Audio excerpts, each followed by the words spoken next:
সারা দেশে একযোগে অনুষ্ঠিত হলো ঢাকা কিন্ডারগার্টেন অ্যাসোসিয়েশন ডিকেজিএ এর বৃত্তি পরীক্ষা। দেশের 64টি জেলায় প্রায় 5,000 শিক্ষার্থী এই পরীক্ষায় অংশ নেয়। শিক্ষাকে আরও যুগোপযোগী এবং আরও বেশি প্রতিযোগিতামূলক করে গড়ে তুলতে বেসরকারি এই প্রতিষ্ঠানটি প্রতি বছরই এই বৃত্তি পরীক্ষার আয়োজন করে থাকে।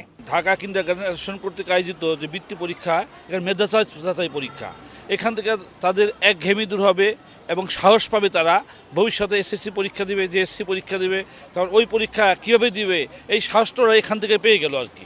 প্লে থেকে নবম শ্রেণী পর্যন্ত শিক্ষার্থীরা ট্যালেন্ট পুল, প্রথম গ্রেড, দ্বিতীয় গ্রেড, তৃতীয় গ্রেড এবং সাধারণ গ্রেডের জন্য এই পরীক্ষায় অংশ নেয়। প্রায় 30 বছরেরও বেশি সময় ধরে এই সংগঠনটি শিক্ষার মান উন্নয়ন এবং শিক্ষার্থীদের মেধা যাচাইয়ের জন্য প্রতি বছরই এই বৃত্তি পরীক্ষার আয়োজন করে আসছে।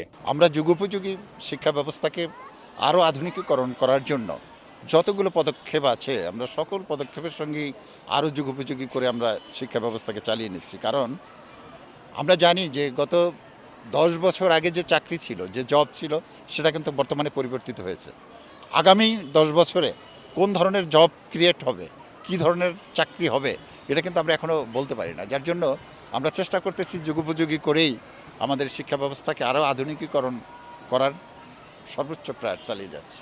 আমরা যেটা দেখি সাধারণত বাচ্চারা যখন পরীক্ষা দেয় তখন একটা ভাব গাম্ভীর্য পরিবেশ থাকে, যে প্রশ্ন কমন পড়েছে কিনা, কিভাবে লিখবো, একটা ভয় আতঙ্ক বা তাদের মাঝে কাজ করে।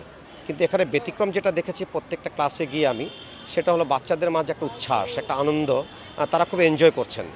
অনেকের বাচ্চাদের পরীক্ষা শেষ হয়ে গিয়েছে খুব অল্প সময়ের মধ্যে, তারা খুব চমৎকারভাবে লিখেছে এবং স্বতঃস্ফূর্তভাবে তারা যে অংশগ্রহণ করেছে, যে সিদ্ধিরগঞ্জ তথা 13টি স্কুলে যে 600 শিক্ষার্থী, এটা খুব একটা ভালো একটা দিক, এটা আমার কাছে ভালো লেগেছে। এবং আমি প্রত্যাশা করি আগামী দিনে ঢাকা কিন্ডারগার্টেন অ্যাসোসিয়েশন বাংলাদেশে তাদের ব্যাপ্তি আরও ঘটবে, আরও অনেক শিক্ষা প্রতিষ্ঠান সদস্য অন্তর্ভুক্ত হবে এবং অনেক শিক্ষার্থী এখানে অংশগ্রহণ করবে।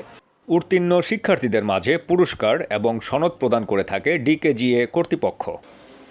এম সাখাওয়াত হোসেন সুজন, দৈনিক আওয়ার বাংলাদেশ।